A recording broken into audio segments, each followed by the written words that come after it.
Meus Discurso, presidente. Ao presidente da Assembleia Geral, embaixador Denis Francis, de Trinidad e Tobago. É uma satisfação ser antecedido pelo secretário-geral das Nações Unidas, Antônio Guterres. Saúdo cada um dos chefes de Estado, de governo e delegadas e delegados aqui presentes. Presto minha homenagem ao nosso compatriota Sérgio Vieira de Mello e 21 outros funcionários desta organização, vítimas brutal do atentado em Bagdá há 20 anos atrás. Desejo igualmente expressar minhas condolências às vítimas do terremoto no Marrocos e das tempestades que atingiram a Líbia. A exemplo do que ocorreu recentemente no estado do Rio Grande do Sul, no meu país, estas tragédias ceifam vidas e causam perdas irreparáveis. Nossos pensamentos de orações estão com todas as vítimas e seus familiares. Senhoras e senhores, há 20 anos ocupei essa tribuna pela primeira vez e disse naquele 23 de setembro de 2003 que minhas primeiras palavras diante deste Parlamento Mundial sejam de confiança na capacidade humana de vencer desafios e evoluir para formas superiores de convivência. Volto hoje para dizer que mantenho minha inabalável confiança na humanidade. Naquela época, o mundo ainda não havia se dado conta da gravidade da crise climática. Hoje, ela bate às nossas portas, destrói nossas casas, nossas cidades, nossos países, mata e impõe perdas e sofrimentos a nossos irmãos, sobretudo aos mais pobres. A fome, tema central da minha fala neste Parlamento Mundial 20 anos atrás, atinge hoje 735 milhões de seres humanos que vão dormir esta noite sem saber se terão o que comer amanhã. O mundo está cada vez mais desigual. Os 10 maiores bilionários possuem mais riqueza que os 40% mais pobres da humanidade. O destino de cada criança que nasce nesse planeta parece traçado ainda no ventre de sua mãe. A parte do mundo em que vivem seus pais e a classe social a qual pertence sua família irão determinar se essa criança terá ou não oportunidades ao longo da vida. Fazer todas as refeições, você terá negado o direito de tomar café de manhã, almoçar e jantar diariamente. Se terá acesso à saúde ou se irá sucumbir a doenças que já podiam ter sido erradicadas. Se completará os estudos e conseguirá um emprego de qualidade ou se fará parte da legião de desempregados, subempregados e desalentados que não para de crescer. É preciso, antes de tudo, vencer a resignação que nos faz aceitar tamanha injustiça como fenômeno natural. Para vencer a desigualdade, falta vontade política daqueles que governam o mundo. Senhoras e senhores, se hoje eu retorno na honrosa condição de presidente do Brasil, é graças à vitória da democracia em meu país. A democracia garantiu que superássemos o ódio, a desinformação e a opressão. A esperança, mais uma vez, venceu o medo. Nossa missão é unir o Brasil e reconstruir um país soberano, justo, sustentável, solidário, generoso e alegre. O Brasil está se reencontrando consigo mesmo, com nossa região, com o mundo e com o multilateralismo. Como não me canso de repetir, o Brasil está de volta. Nosso país está de volta para dar sua devida contribuição ao enfrentamento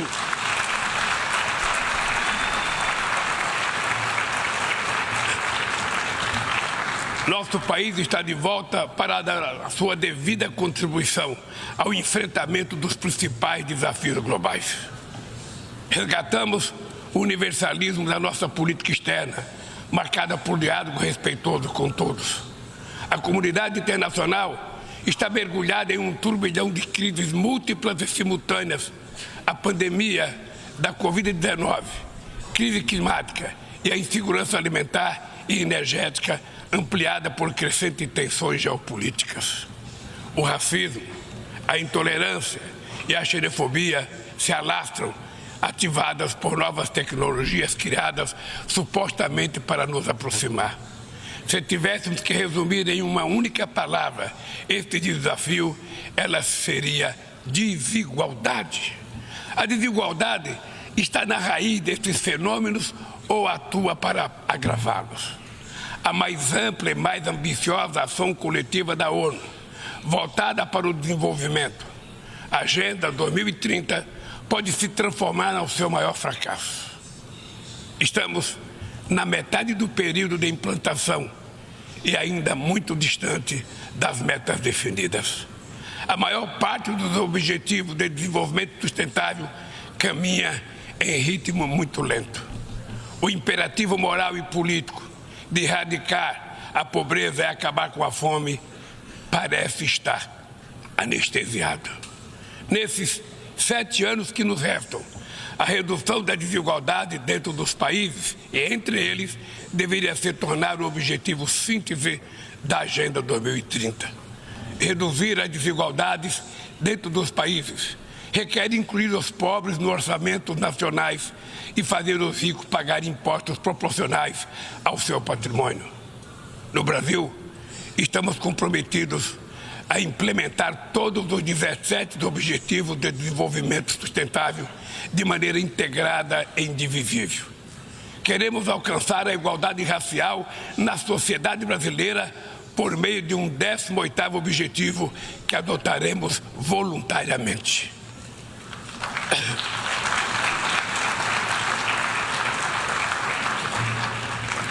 Lançamos o Plano Brasil Sem Fome, que vai reunir uma série de iniciativas para reduzir a pobreza e a insegurança alimentar.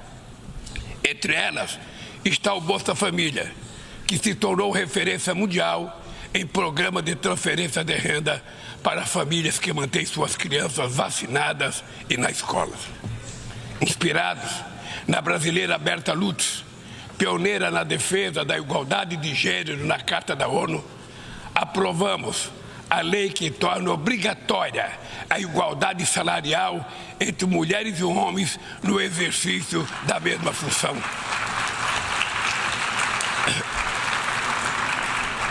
Combateremos o feminicídio e todas as formas de violência contra as mulheres. Seremos rigorosos na defesa dos direitos dos grupos LGBTQI+, e pessoas com deficiência. Resgatamos a participação social como ferramenta estratégica para a execução de políticas públicas. Senhor Presidente, agir contra a mudança do clima implica pensar no amanhã e enfrentar as desigualdades históricas. Os países ricos cresceram baseado em um modelo com alta taxa de emissão de gases danosos ao clima. A emergência climática torna urgente uma correção de rumos e a implantação do que já foi acordado. Não é por outra razão que falamos em responsabilidades comuns, mas diferenciadas. São as populações vulneráveis do sul global as mais afetadas pelas perdas de danos causados pela mudança do clima. Os 10% mais ricos da população mundial são responsáveis por quase a metade de todo o carbono lançado na atmosfera. Nós, países em desenvolvimento, não queremos repetir esse modelo. No Brasil, já provamos uma vez e vamos provar de novo que um modelo socialmente justo e ambientalmente sustentável é possível. Estamos na vanguarda da transição energética. Nossa matriz já é uma das mais limpas do mundo. 87% da nossa energia elétrica provém de fontes limpas e renováveis. A geração de energia solar, eólica, biomassa, etanol, biodiesel cresce a cada ano. É enorme o potencial de redução de hidrogênio verde. Com o plano de transformação ecológica, apostaremos na industrialização e infraestrutura sustentáveis. Retomamos uma robusta e renovada agenda amazônica com ações de fiscalização e combate a crimes ambientais. Ao longo dos últimos 8 meses, o desmatamento na Amazônia brasileira já foi reduzido em 48%. O mundo inteiro sempre falou da Amazônia.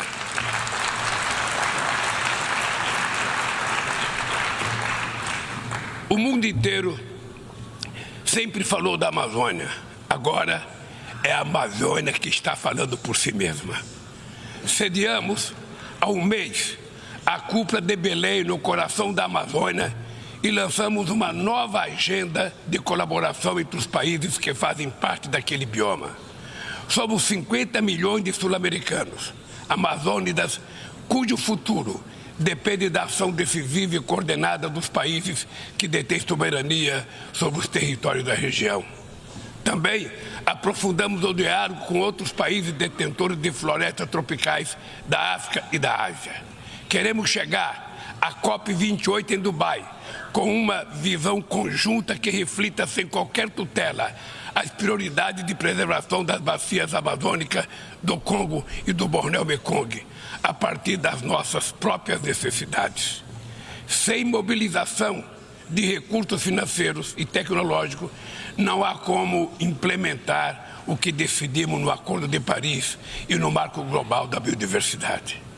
A promessa de destinar 100 bilhões de dólares anualmente para os países em desenvolvimento permanece apenas isso, uma longa promessa. Hoje, este valor seria insuficiente para uma demanda que já chega à casa dos trilhões de dólares. Senhor Presidente, o princípio sobre o qual se assenta o multilateralismo, o da igualdade soberana entre as nações, vem sendo corroído. Nas principais instâncias da governança global, negociações em que todos os países têm voz e voto perderam o fôlego. Quando as instituições reproduzem as desigualdades, elas fazem parte do problema e não da solução.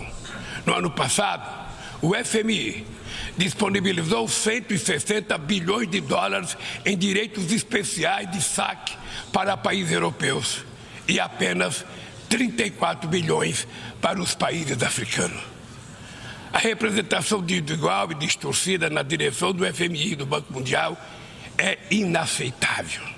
Não corrigimos os excessos da desregulação dos mercados e da apologia do Estado mínimo.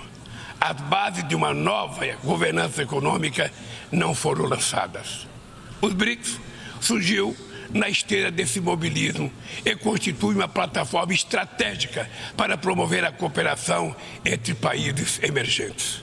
A ampliação recente do grupo na cúpula de Joanesburgo fortalece a luta por uma ordem que acomoda a pluralidade econômica, geográfica e política do século XXI. Somos uma força que trabalha em prol de um comércio global mais justo, num contexto de grave crise do multilateralismo. O protecionismo dos países ricos ganhou força e a Organização Mundial do Comércio permanece paralisada, em especial o seu sistema de solução de controvérsias. Ninguém mais se recorda da rodada do desenvolvimento de Doha. Nesse íntere, o desemprego e a precarização do trabalho minaram a confiança das pessoas em tempos melhores, em especial os jovens do mundo. Os governos precisam romper com a dissonância cada vez maior entre a voz do mercado e a voz das ruas. O neoliberalismo agravou a desigualdade econômica e política que hoje assola as democracias. Seu legado é uma massa de deserdados e excluídos. Em meio aos seus escombros, surgem aventureiros de extrema-direita que negam a política e vendem soluções tão fáceis quanto equivocadas. Muitos sucumbiram à tentação de substituir um neoliberalismo falido por um nacionalismo primitivo, conservador e autoritário.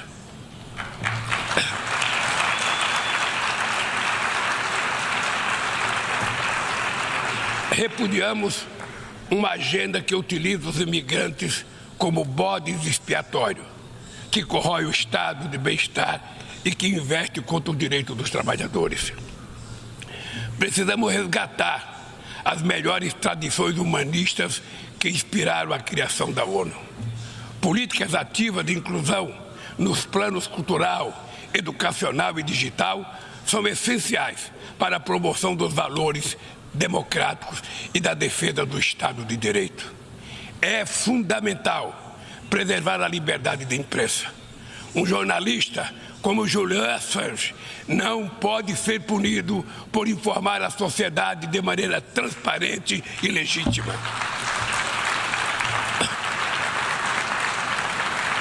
Nossa luta é contra a desinformação e os crimes cibernéticos. Aplicativos de plataformas não devem abolir as leis trabalhistas pelas quais tanto lutamos. Ao assumir a presidenta do G20 em dezembro próximo, não mediremos esforços para colocar no centro da agenda internacional o combate às desigualdades e todas as suas dimensões. Sob o lema Construindo um mundo justo e um planeta sustentável, a presidência brasileira vai articular inclusão social e combate à fome, desenvolvimento sustentável e reforma das instituições de governança global. Senhor presidente, não haverá sustentabilidade nem prosperidade sem paz. Os conflitos armados são uma afronta à racionalidade humana. Conhecemos os horrores e os sofrimentos produzidos por todas as guerras. A promoção de uma cultura de paz é um dever de todos nós construí-la e requer persistência e vigilância. É perturbador ver que persistem as antigas disputas não resolvidas e que surgem ou ganham vigor novas ameaças. Bem mostra a dificuldade de garantir a criação de um Estado do povo palestino. A este caso se somam a persistência da crise humanitária no Haiti, o conflito no Iêmen, as ameaças à unidade nacional na Líbia e as rupturas institucionais em Burkina Faso, Gabão, Guiné-Conakry, Mali, Níger e Sudão. Na Guatemala, há risco de um golpe que impediria a posse do vencedor das eleições democráticas. A guerra na Ucrânia escancara nossa incapacidade coletiva de fazer prevalecer os propósitos e princípios da Carta da ONU. Não subestimamos as dificuldades para alcançar a paz, mas nenhuma solução será duradoura se não for baseada no diálogo. Tenho reiterado que é preciso trabalhar para criar espaço para negociações. Investe-se muito em armamentos e pouco em desenvolvimento. No ano passado, os gastos militares somaram mais de 2,224 bilhões de dólares. As despesas com armas nucleares chegaram a 83 bilhões de dólares, valor 20 vezes superior ao orçamento regular da ONU. Estabilidade e segurança não serão alcançadas onde há exclusão social e desigualdade. A ONU nasceu para ser a casa do entendimento e do diálogo. A comunidade internacional precisa escolher. De um lado está a ampliação dos conflitos, o aprofundamento das desigualdades e a erosão do Estado de Direito. Do outro, a renovação das instituições multilaterais dedicadas à promoção da paz. As sanções unilaterais causam grande prejuízo à população dos países afetados. Além de não alcançarem seus alegados objetivos, dificultam os processos de mediação, prevenção e resolução pacífica de conflitos. O Brasil seguirá denunciando medidas tomadas sem amparo na Carta da ONU, como o embargo econômico e financeiro imposto a Cuba e a tentativa de classificar esse país como Estado patrocinador do terrorismo.